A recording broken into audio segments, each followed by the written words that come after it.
안녕하세요. 이드치 연구소 직영주를 대신해 진행을 맡은 인공지능 성우 준상입니다. 지금 소개해드리는 사례는 몇 년 전 어느 병원에서 진행한 심리극이고 한 내담자에 초점을 두었습니다. 그분이 심리극 주인공이 되어 한 번의 역할 바꾸기를 경험하기까지 몇 달 동안 진행된 과정을 설명하고 싶습니다. 20대 초반의 남성인 그는 자신을 정신과에 장기 입원한 환자라고 소개했습니다. 그는 늘 심리극 무대 바로 앞자리에 앉았고 흥미있게 심리극을 보았습니다. 저는 그를 무대 위로 초대해보면 좋겠다고 생각했습니다. 가끔 심리극 진행 중에 조연 배우가 되어 도와줄 수 있는지 요청할 때마다 그는 자꾸 어눌한 목소리로 자신이 없어서 못할 것 같아요 라며 거절했습니다. 그리고 자주 주위 사람들의 눈치를 보는 모습이 보였습니다. 결국 그는 저희 요청에 응했고 주위 사람들의 눈치를 보면서 자신이 맡은 역할을 수행했습니다. 저는 그에게 도와줘서 고맙다고 인사했고 그는 미소로 답했습니다. 이후 심리극에 참석할 때마다 그는 주인공이 되고 싶다며 손을 들었습니다. 당시에는 심리극 지원자가 없었기 때문에 저는 그가 지원할 때마다 주인공 경험을 할 수 있도록 했습니다. 그의 주인공 경험은 10분을 넘지 않았습니다. 그는 늘 자신이 돋보이는 독특한 스토리를 준비해왔습니다. 저에게 스토리를 알려주면 저는 주인공의 위임을 받아 심리극 장면을 대신 설정하고 연출했습니다. 상황에 따라서 주인공이 잠시 멈춰달라고 요청하면 극 진행을 멈추고 주인공의 의견을 들은 뒤 주인공의 의견을 반영한 극 진행을 이어갔습니다. 연극이 끝나면 그는 자신감 넘치는 눈으로 저를 바라보며 끝났어요 라고 말했습니다. 제가 수고하셨다고 인사하면 그는 저에게 인사한 뒤 자리로 돌아갔습니다. 그는 누구나 원하면 심리극 무대 위에서 짧게라도 주인공 경험을 할 수 있음을 보여준 의미 있는 모델이라고 생각했습니다. 몇 달 동안 그의 짧은 주인공 경험이 심리극 고정 코너처럼 자리 잡은 듯 했습니다. 몇몇 환자들이 이에 항의한 적이 있었습니다. 그럴 때마다 저는 원하는 분에게 가장 우선적으로 주인공의 기회를 드리고 있다고 답변했습니다. 매일 똑같은 놈이 나와서 쓸데없는 연극을 하는 게 불편하다며 그를 손가락으로 가리키며 큰 소리로 항의하는 환자가 있었습니다. 계속 관객의 입장을 고려하지 않으면 다시는 심리극에 참석하지 않겠다고 저에게 외쳤습니다.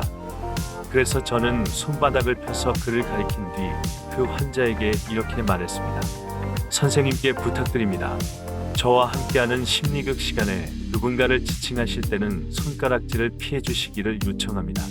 이렇게 말한 뒤 저는 그 환자에게 선택은 선생님의 자유라고 생각합니다.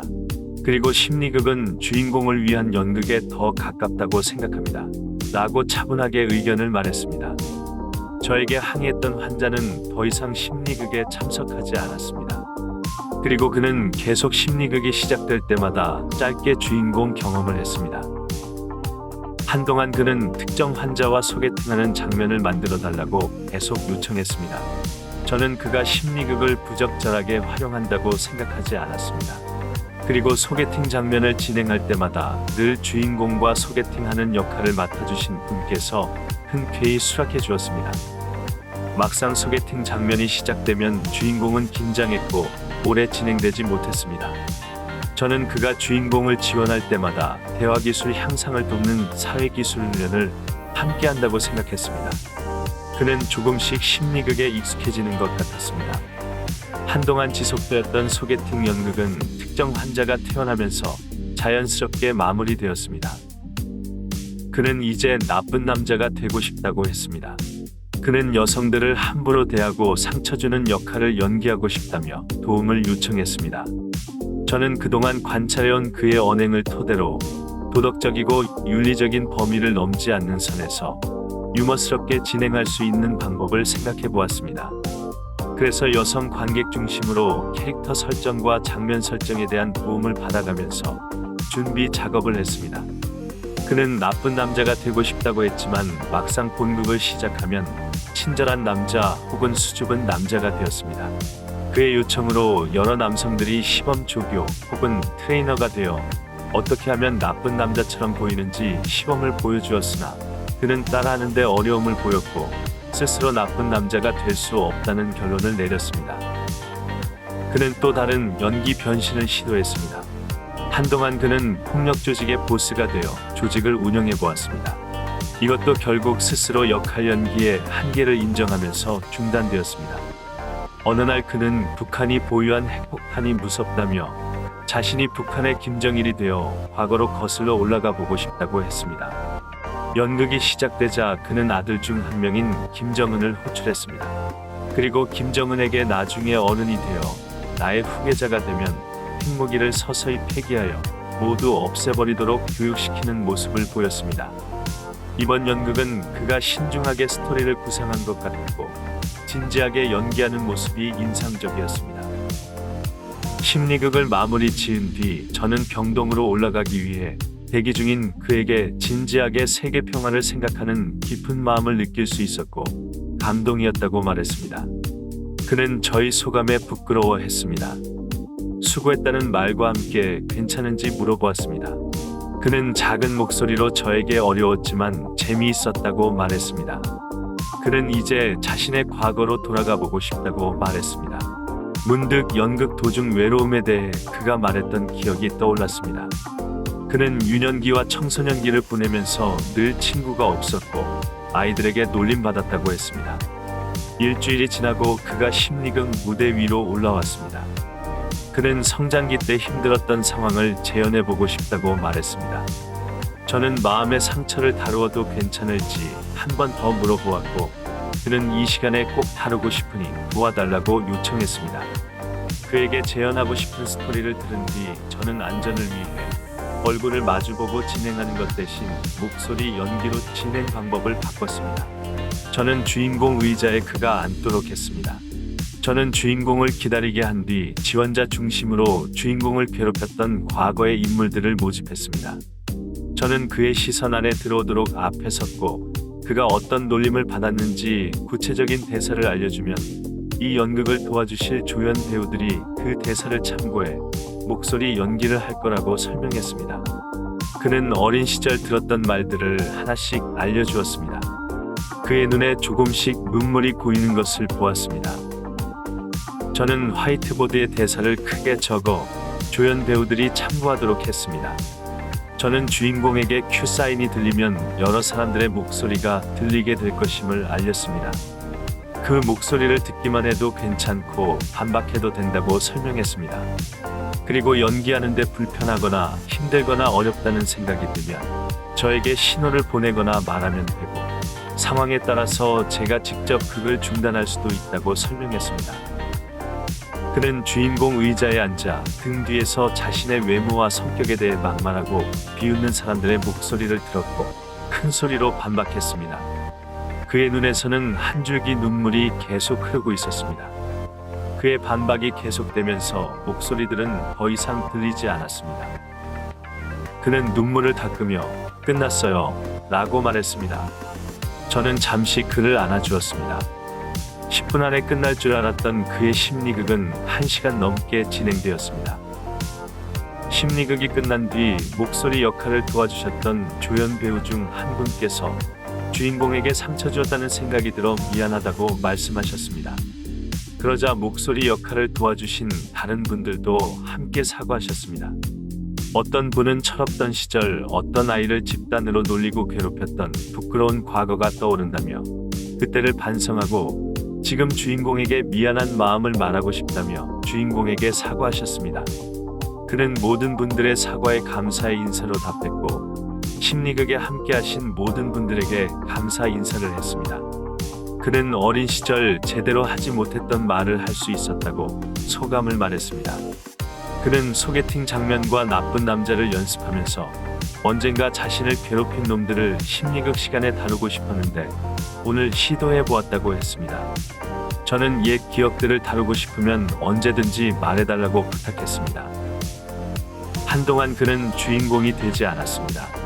그는 다른 분에게 주인공 기회를 양보하고 싶다고 말했고 무대 바로 앞자리에 앉아 다른 주인공의 심리극을 조용히 지켜보았습니다. 저는 가끔 그를 조연 배우로 초대해 도움받았고 그는 자연스럽게 역할을 수행했습니다. 어느 날 심리극이 끝나고 병동에 올라가기 전 그가 다가와 말을 걸었습니다. 다음 심리극 시간에 어렸을 때 돌아가신 아버지를 만나고 싶다고 했습니다. 엘리베이터를 기다리는 짧은 시간 동안 그는 저에게 아버지와 관련된 이야기를 말해 주었습니다.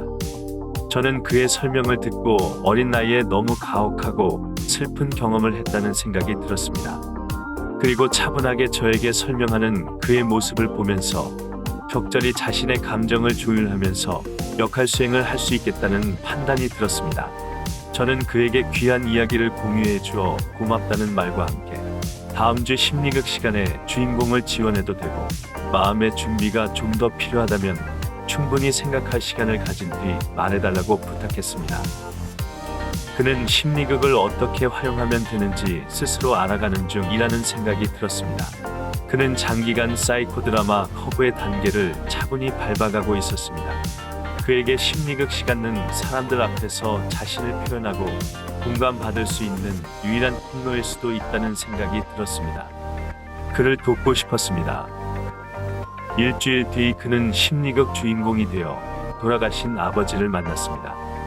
그가 원하는 대로 아버지가 돌아가셨을 때 상황을 먼저 재현해 보았습니다. 평소와 마찬가지로 그는 저에게 구체적인 심리극 장면을 대신 설정해 달라고 부탁했습니다.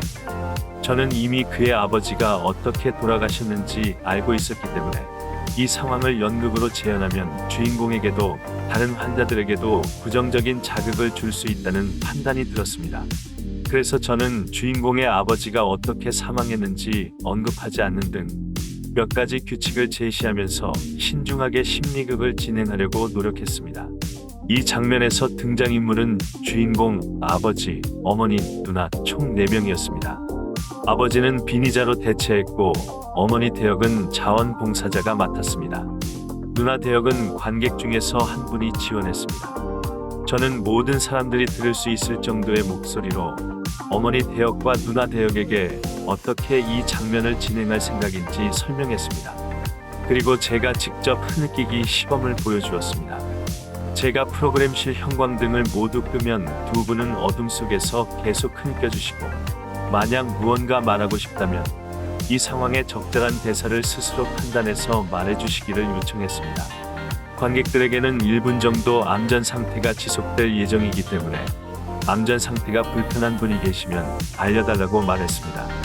관객 모두 괜찮다는 확인을 받은 뒤 저는 프로그램실 형광등을 모두 껐습니다. 어둠 속에서 두 여성의 울음소리가 들렸고 주인공은 고개를 숙이고 있었습니다. 잠시 후 불을 켜니 주인공은 소리 없이 울고 있었습니다. 프로그램실 내부는 숙연한 분위기였습니다. 주인공은 잠시 눈물을 흘리다가 고개를 들었고 빈 의자를 향해 왜 가족을 두고 먼저 떠났는지 물어보았습니다. 저는 잠시 극진행을 멈추고 관객 중에 아버지 역할 하실 분이 계신지 물어보았습니다. 자발적으로 손을 든 분이 계셔서 아버지 대역을 부탁했습니다.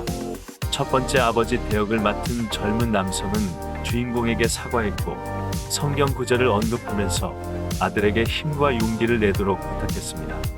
저는 아버지 대역에게 도와주어 고맙다고 말했고 또 다른 지원자를 아버지 자리에 앉게 했습니다. 다음 지원자는 여성이었습니다. 혼잣말을 하다가 갑자기 면담하듯 저에게 엉뚱한 이야기를 했고 환청들이 지금도 계속 자신에게 말을 건다고 했습니다. 저는 그 여성에게 지금 몇 명의 환청이 말을 거는지 물어보았고 3사람이라는 답변을 받았습니다. 저는 3사람에게 물어봐 주세요. 지금 아버지 역할을 맡았는데 주인공을 위해 무슨 말을 하면 좋을지요? 라고 말했습니다. 그 여성은 고개를 숙이고 잠시 혼자만의 시간을 가진 뒤 주인공에게 위로의 말을 전해주었습니다. 환청이 알려준 대로 주인공에게 잘 전했는지 물어보자 그렇다는 답변을 받았습니다. 저는 그 여성에게 고맙다고 말한 뒤 다음 지원자를 아버지 자리에 앉게 했습니다. 다음 아버지 대역을 맡은 여성은 주인공이 기분 나쁠 수 있겠지만 꼭 말하고 싶은 것이 있다고 했습니다. 그래서 저는 주인공에게 괜찮을지 물어보았고 주인공의 동의를 받았습니다. 그 여성은 주인공보다 조금 더 나이 많은 누나로서 앞으로 어떤 마음가짐으로 사는 것이 보다 더 건강할지 조언했습니다. 저는 조심스럽게 그 여성의 조언을 들었습니다. 주인공을 향한 강한 진심이 느껴졌고 의미 있다고 판단했기에 조언을 끊지 않았습니다. 조언이 끝나자 주인공은 아버지 대역을 맡은 여성에게 고맙다고 인사했습니다. 주인공이 남성 한 분을 지목하면서 저분의 말씀을 듣고 싶다고 하여 저는 그분에게 도움을 요청했습니다. 그분은 아버지 자리에 앉아 주인공을 향해 미안하다고 말했습니다. 이제는 주인공과 아버지의 대면을 시도해 보아야겠다는 생각이 들었습니다. 저는 아버지 대역에게 계속 그 의자에 앉아주시기를 요청했습니다. 그리고 주인공에게는 아버지와 대화하는 장면을 진행해보고 싶다고 말했습니다. 주인공은 눈물을 닦으며 고개를 끄덕였습니다. 아버지를 대면하는 주인공의 목소리가 갑자기 작아졌습니다.